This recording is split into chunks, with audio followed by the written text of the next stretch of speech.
On a posé pas mal de questions, on a fait beaucoup d'états des lieux, positifs ou négatifs. On avait envie, pour cette dernière intervention, de se tourner un petit peu plus franchement vers l'avenir, vers le lointain avenir. Ça fait maintenant un peu plus d'une dizaine d'années qu'il y a des identifiés de soins palliatifs dans un certain nombre d'établissements. Et puis, il y a 10 ans, il peut se passer bien des choses. C'est-à-dire qu'il peut y avoir beaucoup d'évolutions. Il peut y avoir des évolutions locales, des évolutions régionales, des évolutions nationales. Une des questions qu'on voudrait se poser, c'est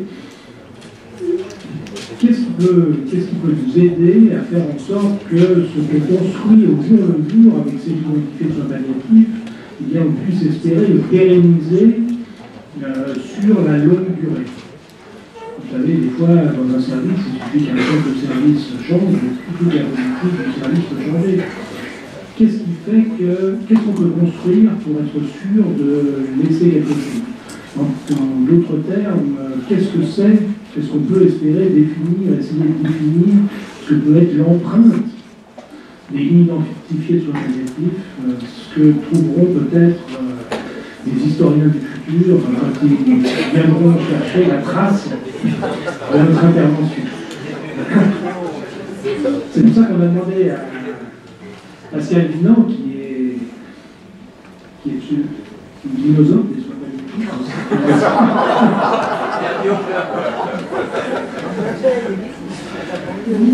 qui est responsable d'une équipe mobile de soins palliatifs depuis longtemps et qui est aussi d'ailleurs par ailleurs la présidente de la collégiale des soins palliatifs de l'assistance publique à Paris, de nous lancer quelques pistes de réflexion sur ce sujet-là. Merci Pascal. Merci Christian, bonjour à tous.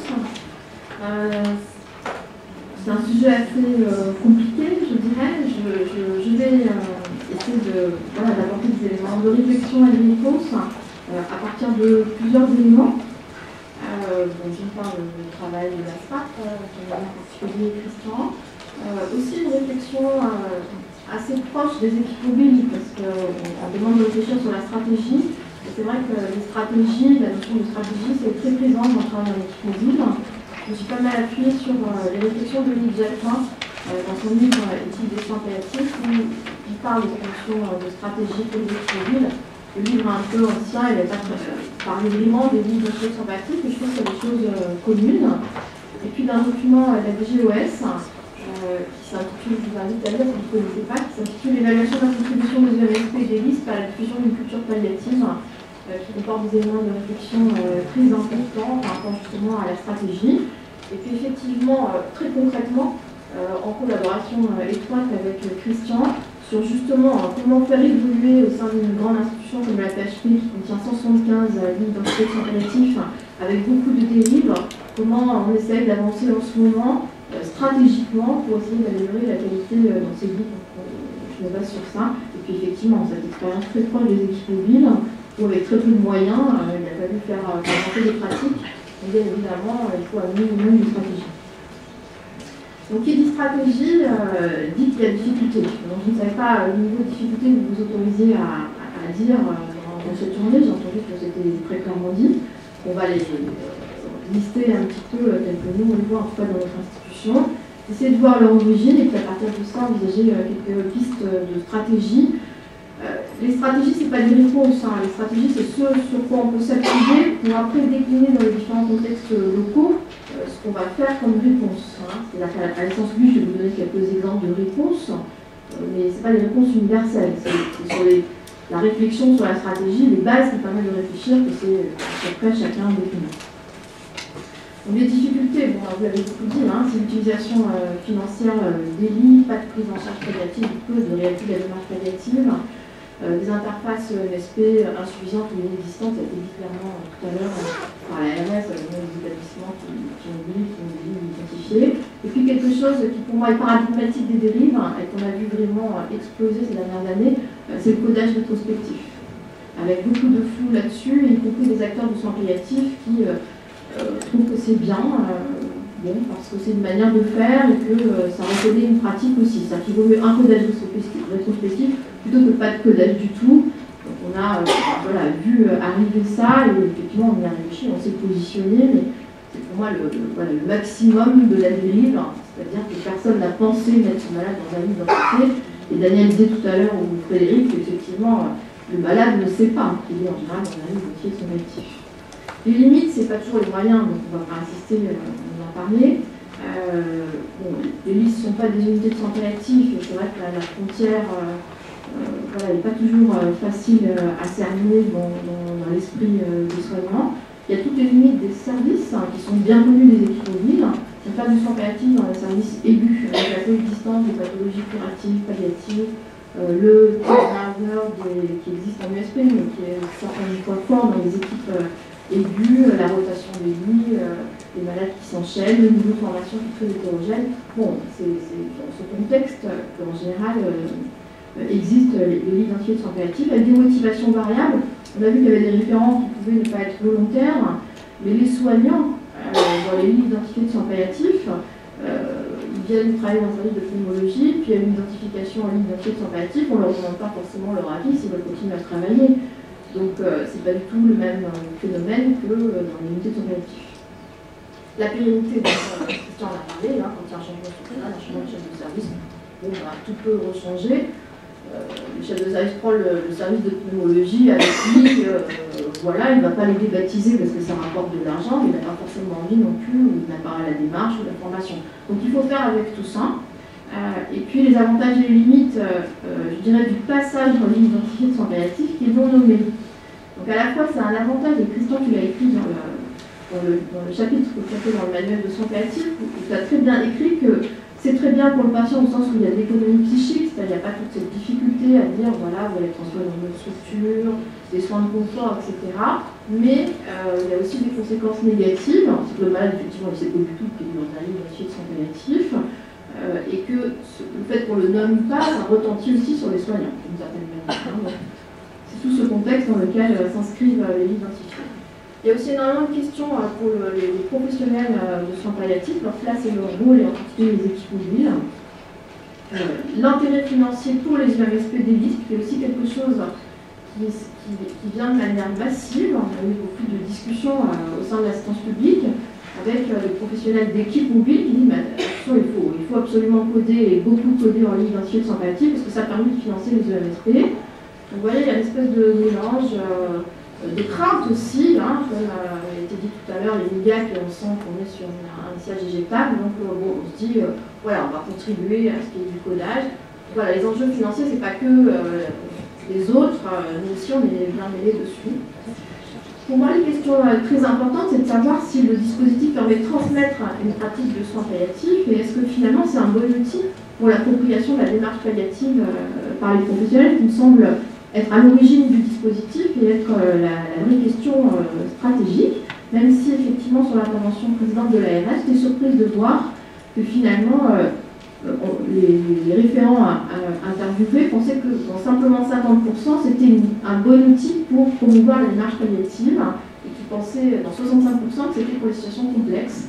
Moi spontanément je pensais que les LISP c'était pour promouvoir la démarche palliative, et que les situations complexes, c'était pour les unités de soins palliatifs, et là on voit que, bon, il y a quelque chose à réfléchir. Donc pour resituer bien sûr les listes dans le développement de l'offre, donc l'offre graduée que vous connaissez bien, et puis l'idée sous-jacente de la continuité des soins pour les patients, et l'application de la loi de 99, c'est un peu né dans ce contexte-là. Les listes, c'est de dire tous les patients qui nécessitent doivent avoir accès aux soins palliatifs, donc il faut des structures. Il y a ce choix qui a été fait que les patients puissent rester dans leur service et bénéficier de la démarche palliative dans leur service, avec une position quand même idéologique sous-jacente forte, et que chaque professionnel doit pouvoir accompagner le patient, qui est une idée très prégnante dans le développement des soins palliatifs en France. Là aussi, c'est des chiffres que j'ai tirés de ton chapitre du livre. Donc c'est ce choix politique qui se voit sur les chiffres, c'est-à-dire qu'on développe les identités de soins palliatifs de manière majeure, et les unités de soins palliatifs beaucoup moins. Donc c'est une idéologie, mais qui a été accompagnée dans les faits de manière massive. Donc l'objectif, c'est la culturation, c'est que l'ensemble des professionnels puissent faire les soins palliatifs, et c'est une idée généreuse. Une idée généreuse, c'est une ouverture aux autres, c'est-à-dire qu'on va financer les services élus pour reconnaître qu'ils ont une implication dans la démarche de soins palliatifs, et puis voilà, la culturation, la qualité de prise en charge pour tous les patients. Bernard Paré, en 2002, disait déjà le lit identifié de soins palliatifs, un concept noble, l'idée généreuse, mais une politique floue. C'est-à-dire que, voilà, on voit bien l'idéal sous-jacent, mais concrètement, bon, on a entendu ce matin qu'on galère, on rame, effectivement, il y a un certain nombre de problèmes. Donc les dérives des listes interrogent cet idéal qui est quand même très prégnant chez nous, qui est tout le monde peut faire du soin palliatif. L'objectif, c'est qu'un jour, il n'y ait plus besoin d'équipes spécialisées en soins palliatifs, qui a quand même été sous-jacent derrière. C'est un peu dans ce contexte-là qu'on crée les listes, avec les bonheurs et les malheurs qu'on connaît maintenant. Jean-Christophe Mineux, dans un livre de recueil d'interviews de médecins dans la CHU, voilà, interroger aussi cet idéal en citant un médecin. Voilà, ce médecin, dit-il, dont le service pourrait être cité comme un modèle pour la démarche palliative, parce qu'il intègre tout à fait bien toutes les étapes de la démarche palliative, qui dit voilà, qu'il ne considère pas les soins palliatifs comme son domaine, ce n'est pas notre métier. Et je pense que ça, c'est un problème de fond dans la réflexion, c'est-à-dire qu'on veut que les gens fassent la démarche palliative, mais même ceux qui connaissent bien, organisent, ça ne reste pas leur métier principal. Donc c'est une des limites. C'est une différence essentielle par rapport à une unité de soins palliatifs. Tous les professionnels dans une unité de soins palliatifs, c'est leur métier. C'est quand même une différence majeure. Donc il y a inévitablement un écart entre cet idéal et puis la réalité, avec des services qui ont créé des listes parce qu'il y avait, ça a été rappelé par l'ARS, une pratique préexistante, des gens qui s'étaient formés, une pratique d'accompagnement des patients, et donc les listes sont devenues tout à fait... là, l'idée généreuse, elle est adaptée, c'est-à-dire c'est reconnaître financièrement qu'il y a une vraie pratique, un vrai engagement, de la formation, etc. Et qu'il y en a d'autres qui sont faits à la demande de l'administration, et ça, on l'a vu énormément, en tout cas dans les institutions, sans inclusion de patients, parce que sans appropriation. Donc l'administration crée des listes d'inscrits sans palliatifs parce que voilà, ils ont rapidement fait ça intéressant, ils l'ont proposé, les chefs de service ont dit oui, etc. Puis finalement, ça ne codait pas. Ça ne codait pas parce qu'il n'y avait pas d'appropriation vraiment de ça, ni par les professionnels des services aigus, ni forcément par les équipes mobiles de soins palliatifs qui ont été peu intégrées au dispositif au départ. C'est dans ce contexte qu'on a vu arriver le codage prospectif. Voilà, puisque ça ne code pas, on dit sur le CRH, ils vont coder. Donc un écart très important avec des équipes mobiles un petit peu perdues au milieu de ça. Je cite ce document de la DGOS qui est très récent, je crois qu'il date de 2014, et l'identifier, on les utilise parce qu'on les a. Dire qu'on les aurait demandés, je pense pas. On a compris les listes, ça permet de faire de l'affichage administratif, c'est des liens ordinaires. Pour moi, j'ai du pipeau, c'est un médecin oncologue, référent liste. Donc c'est publié, c'est la DGOS. Bon, voilà, c'est ce qu'on une dérive, ou en tout cas, probablement une insuffisance d'accompagnement de ce dispositif. Les EMSP, les professionnels de soins palliatifs dans cette histoire, leur implication a été très variable. Ça va de pas d'implication, parce que certaines fois, certains ne savent même pas qu'il y a des identifiés de soins palliatifs, à des postures très autoritaires, on pourrait dire. Je ne vous donne pas, je comprends qu'on puisse arriver à ça. C'est-à-dire que tout séjour en ligne d'identifié de soins palliatifs doit être validé par l'équipe mobile. Donc on a voilà, tout un continuum de pratiques, parce que effectivement, il n'y a pas de choses très claires sur le rôle des équipes mobiles dans cet aspect, avec la notion quand même qui est émergente, moi qui me pose problème, c'est que les EMSP contrôleraient. Et là, je crois qu'en termes de stratégie, il faut réfléchir à ça. L'absence ou quasi formation des médecins en soins palliatifs, à la présence continue des médecins en soins palliatifs. Donc, vraiment, tout un continuum. Je crois que Bernard Paré avait raison dans sa manière de parler. Le concept nomme la politique floue, l'absence de critères d'inclusion, la place floue des EMSP, rien n'était très clair dans le dispositif, même si son intention était très jolie. Donc quelques pistes pour les stratégies.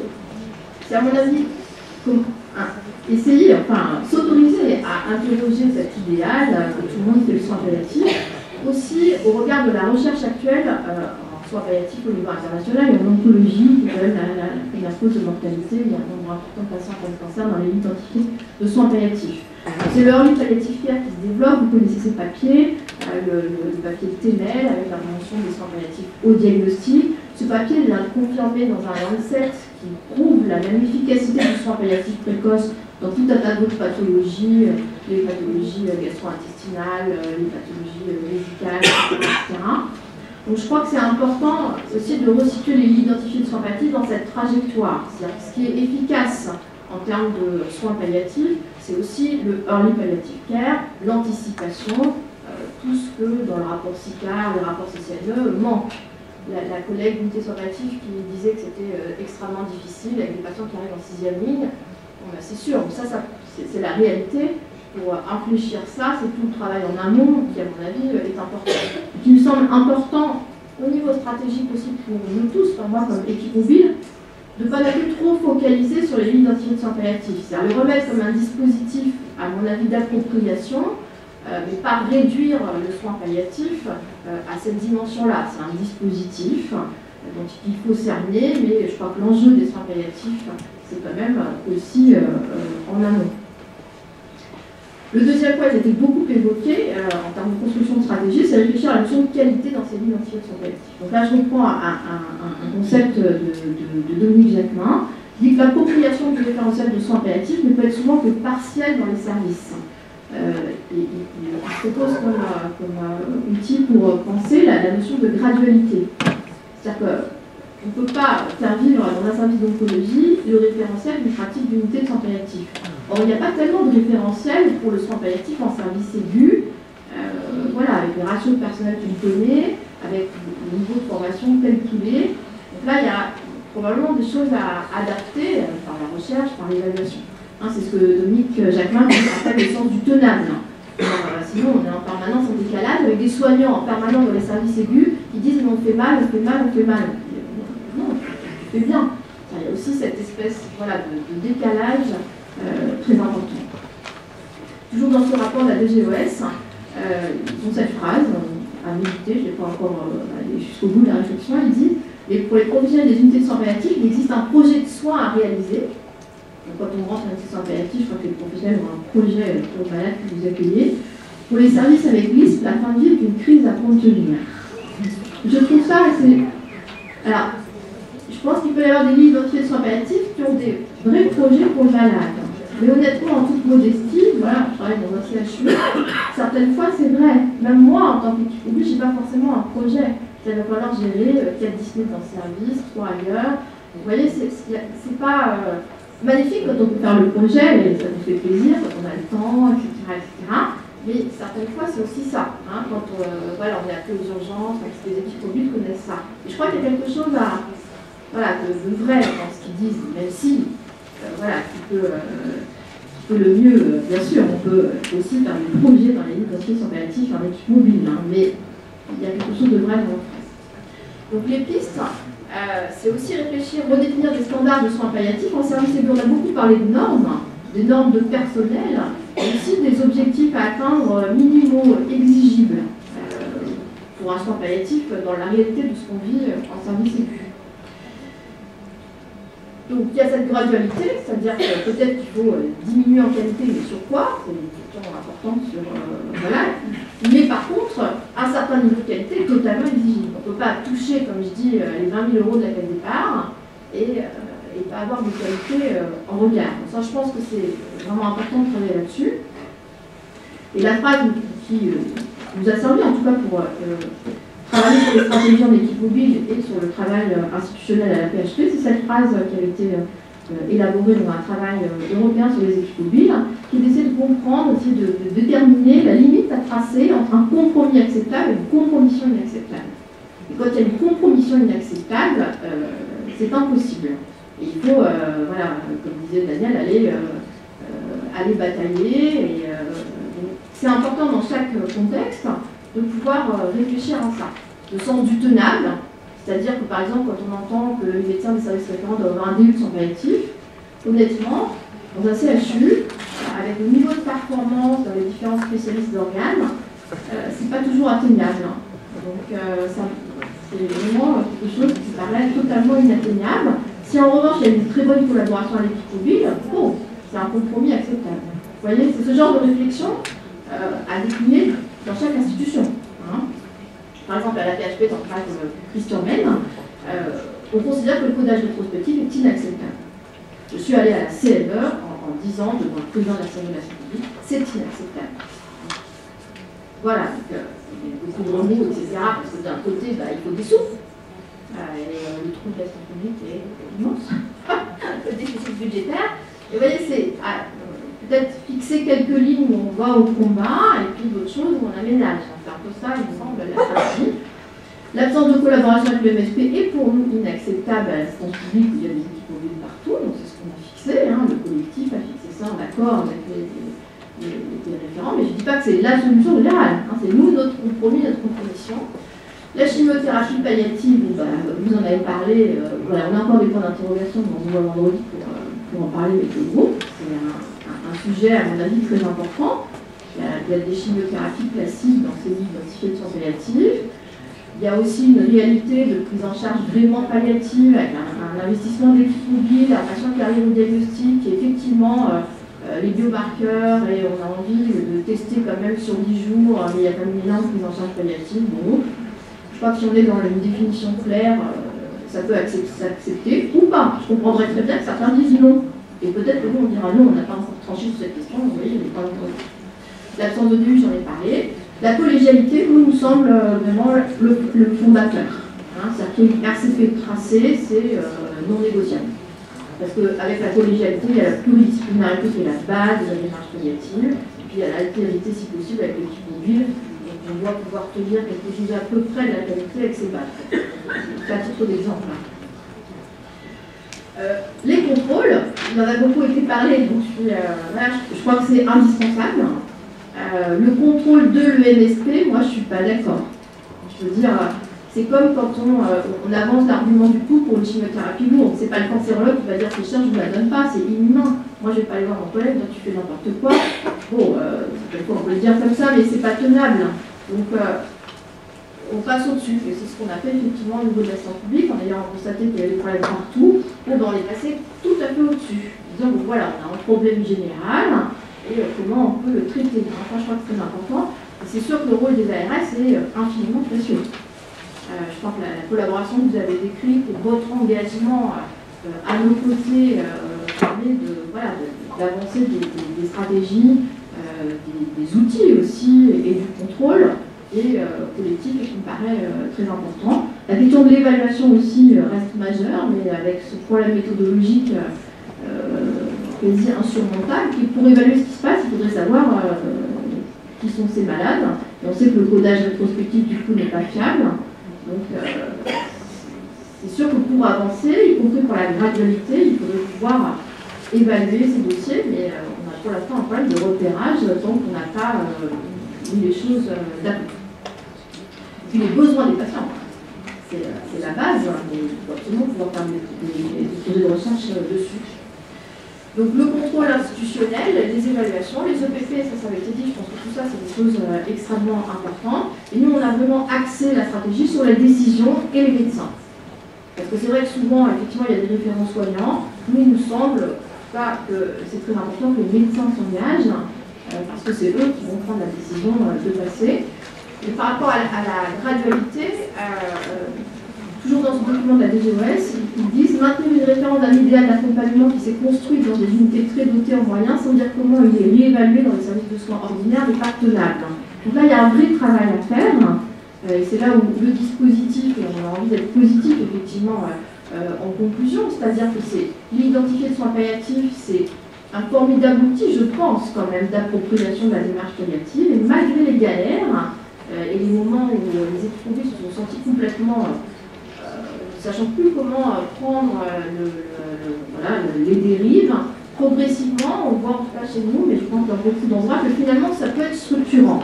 Si on va un peu au fond, mais au fond de manière haute, collective, pour pouvoir mener des combats de choses qu'on estime inacceptables, et pour pouvoir aussi que ces lignes identifiées de soins palliatifs soient un lieu aussi où s'invente le soin palliatif pour tous. Et je pense que ça c'est quand même un enjeu majeur. Il y a beaucoup de patients qui décèdent dans beaucoup de services, et ces lignes identifiées de soins palliatifs qui ont été construits avec une idée généreuse, je pense que c'est important qu'ensemble, on puisse les faire vivre et aboutir à des prises en charge qui soient de qualité et bien professionnelles. Merci.